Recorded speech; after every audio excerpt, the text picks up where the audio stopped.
Very interesting discussions we're having here even during the break with regard to legal advice and the necessity of such. And I can tell you for sure, speaking to the lawyers and the experts on my panel, this is something you really need to take seriously. It could be the difference between life or death and the difference between you being behind bars or you continuing enjoying your freedom. Let's move on now to other matters. More Kenyans getting into the bribe game. It has become a normal practice. It has become a lifestyle. And the survey by Anti-Corruption Agency shows that Kenyans are now forced to pay bribes for nearly every service, including getting a death certificate. And they've actually broken it down, the average bribe by service. Obtaining a death certificate, average about 3,668 shillings.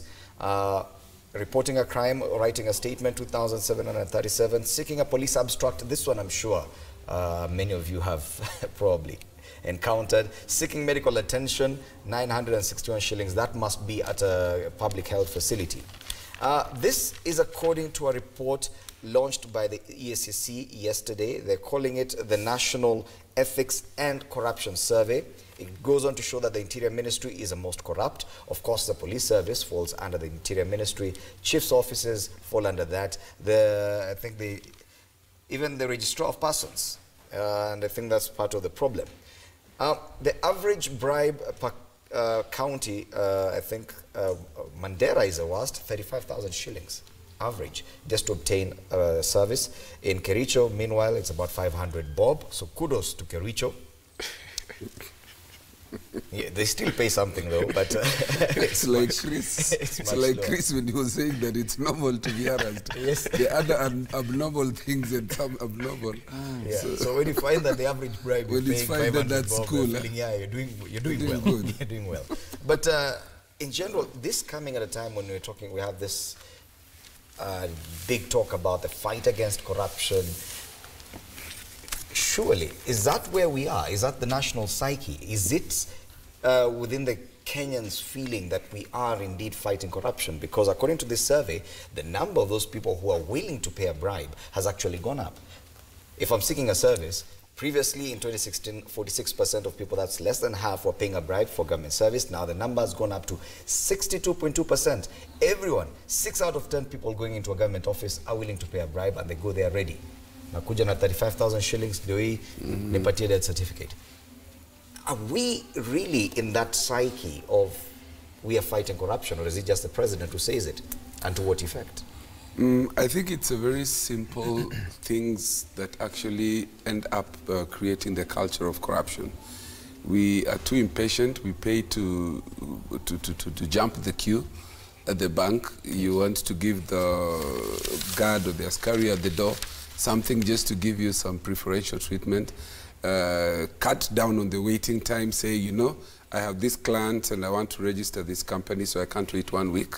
Or 2 weeks. You want a passport, you want yeah, ID, so you actually tell your client that, you know, you can register it, this is my legal fees. If you're really in a hurry, I mark up my price by, and he's laughing because he knows that. If you really want to get it very fast, you know there's a way in which we will do it. So there is this little markup, and you put another markup for yourself there, under that, cutting down on time. And the fight against corruption will never be won, because we have looked at it as the big people in the office. So we pay for blood. How many big names will we put out there? And yes, we have got to that level, and kudos to the DPP and the president. But that's really the top end of it. The bottom end of it is the you and me, the things we do today to get your kid to the best school. And I've seen here somewhere about exams. We have this exam culture where our children must get A's and go to the university and go to... So you will pay to get an exam leakage. A fundraising. People fundraise and parents come together to get access to beat the system.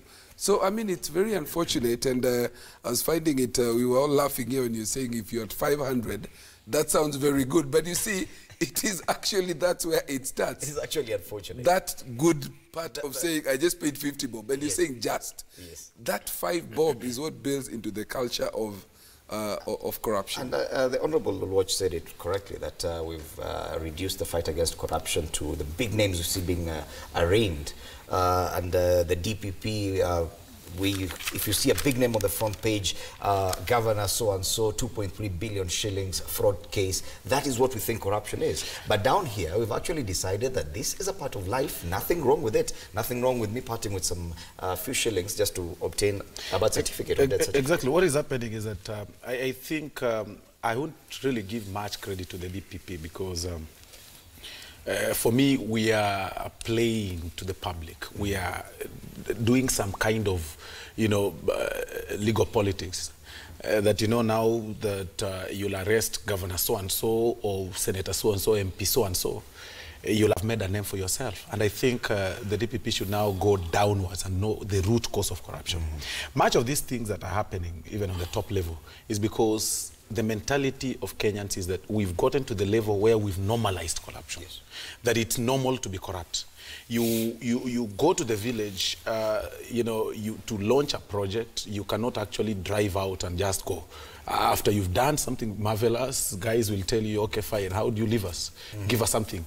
Those are Kenyans, yes, back in the village, whom the DPP has been telling, this member of parliament has stolen this amount of money, or this governor has done this and this. So we need to start, in my opinion, we need to start from the root cause.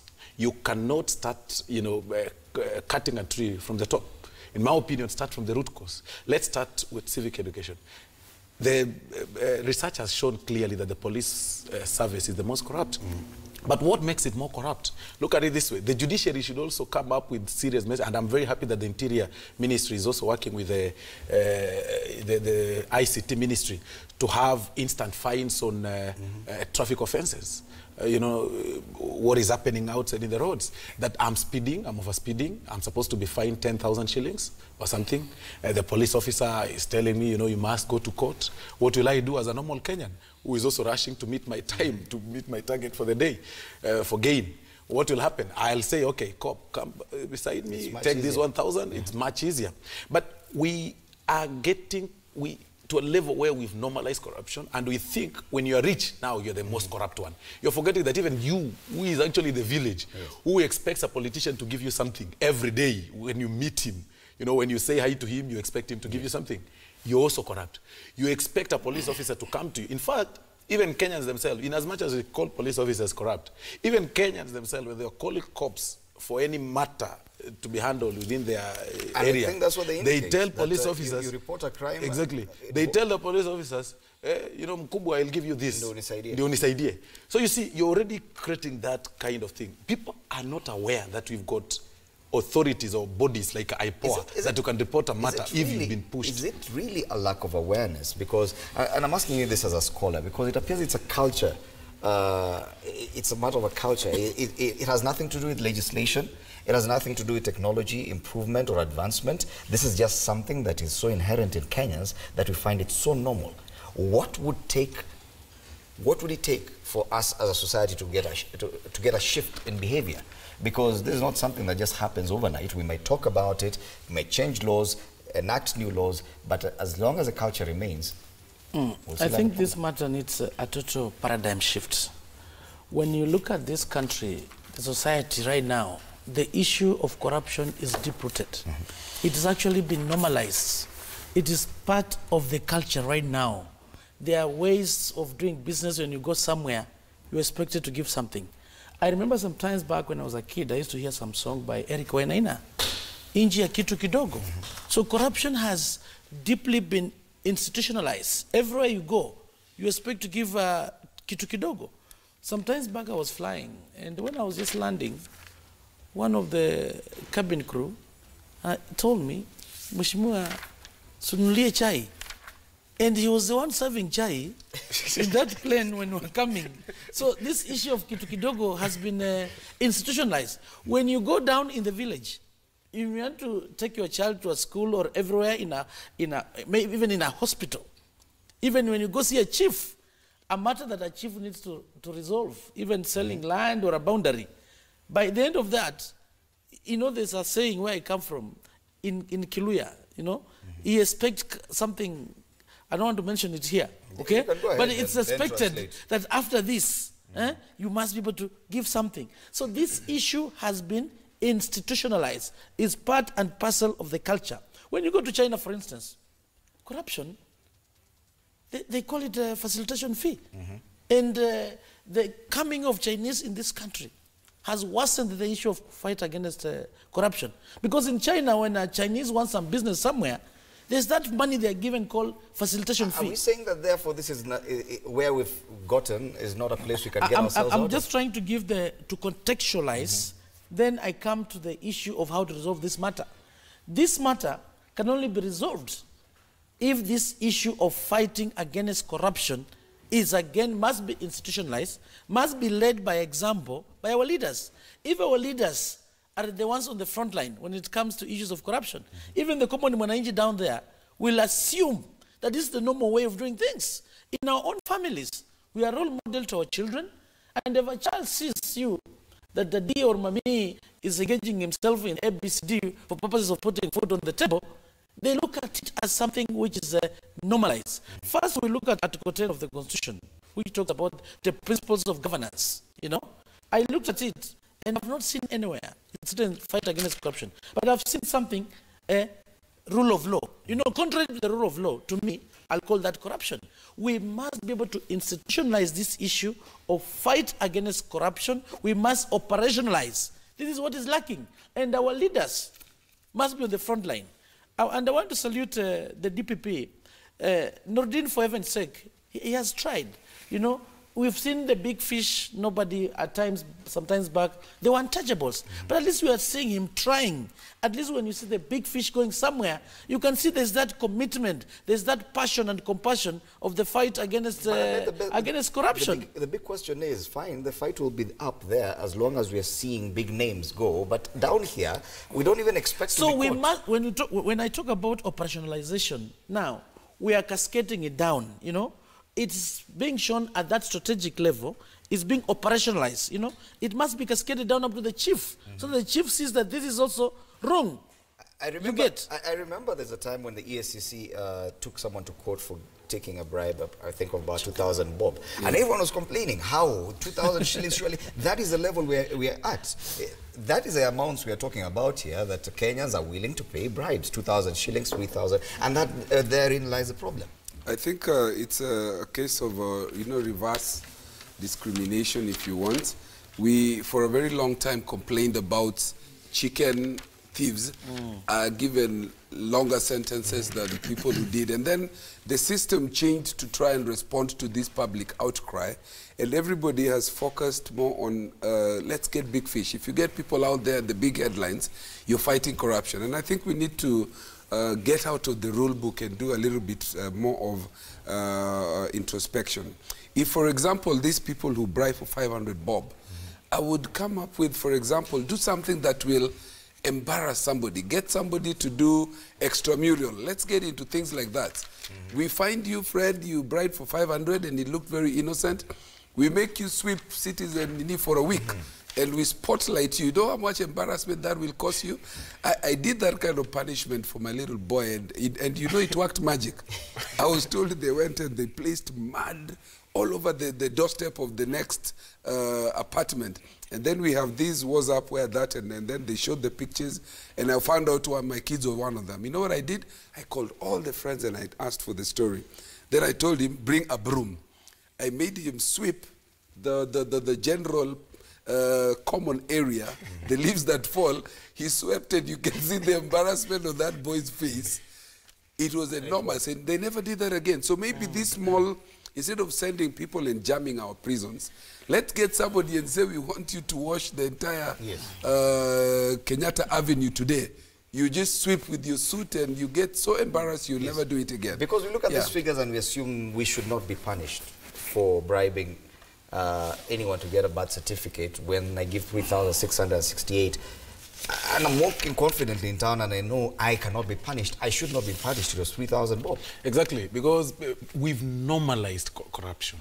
And I think we've made now the service providers think that it is actually normal for them to be given something for anything. That if you want things to be done too fast from the government offices, you need to part with something. And actually, you try and visit the Nyayo house for the passport, you know, if you want it in the normal structure. I mean, you'll queue for so long, but there's a guy who will apply today and get it tomorrow. Why? This person has given some amount, has parted with some amount of money, and his forms have been, you know, placed in the top level of the applicants, and immediately this person gets. But as I said, for me, again, now I think we should now be talking about fighting corruption. In my opinion, we should now start changing the narrative and start teaching people about morality of our society. We need now to start educating people. We need to introduce it. Change. Exactly. We need to introduce it in our education systems. We need to tell our young ones, because this generation is rotten. Now we need now to start instilling our class 1s and 2 and 3 and all through from the primary level, because we've normalized it. There will be no fight towards corruption. It will either be politicized or it will be looked at as a form of war. I mean, look at this country. If you are fought, or rather, if you are arrested for corruption, you're actually a hero. At the end of the day, people will be like, okay, fine, this person has money. This is the guy we want to give. Look at all the people who've been mentioned on the corruption matters. They are somewhere on the top leadership of this country. Why? Because every person thinks that, okay, fine, now that this person has money, this is now the right person to elect. This is the right person to hold this particular office. You see, even if Dr. Chris is saying that we start from leadership, in my opinion, we need to start from the bottom. Because he himself, he can't actually go to his community constituency and walk around on normal circumstances. You actually can't go. I can't go to South Mugrango and just walk within my village without guys coming to my side and telling me you need to give them something. And so you go out perpetrating corruption there because you're paying out your constituents to elect you next time. What I said, that leaders must lead by example. And I said this fight against corruption must be institutionalized, down even up to the families. And we want to see the churches being on the front line. And maybe it's the highest time. This corruption, maybe she'll have a syllabus, including the syllabus in primary schools and all that, so that these issues must be taught to the young ones as they're still trying to grow up. We're giving up with this generation. We're saying unless we start from down of course, yeah. And looking at the figures that we have, look, the problems we have in this country, we are told corruption is number 1. Number 2 is poverty. Number 3 is unemployment. Corruption has overtaken unemployment. Corruption has overtaken the issue of poverty. I think it's the highest time now. I think the government should declare this as a national disaster so that you can have some extraordinary measure of how are we going to fight this corruption. Maybe we're going to have a conference, call all the church leaders, call all the key stakeholders, and be able to see how do we go about this. But it's very important that leadership must provide direction. And I want to salute the fight against corruption that we've seen our leaders moving towards. The issues of the DPP has done so much. And look at also the counties. We are told Mandera is number 1, 90%. Mary is number 2, 88%. Oh, my Trans Nzoia is also here. I didn't know. Number 3, 83%. So really, and this is work for me when I become a governor in 2022, God willing, so that I can be able to put Trans Nzoia in fact, the going joke is that if Kenyans are willing to pay all this for services, they should just probably pay it as tax, as facilitation fee, and then we can get more development using the money that you would have ordinarily paid out as a bribe. Let's take a traffic update, then we come back and wrap up the news review with some politics.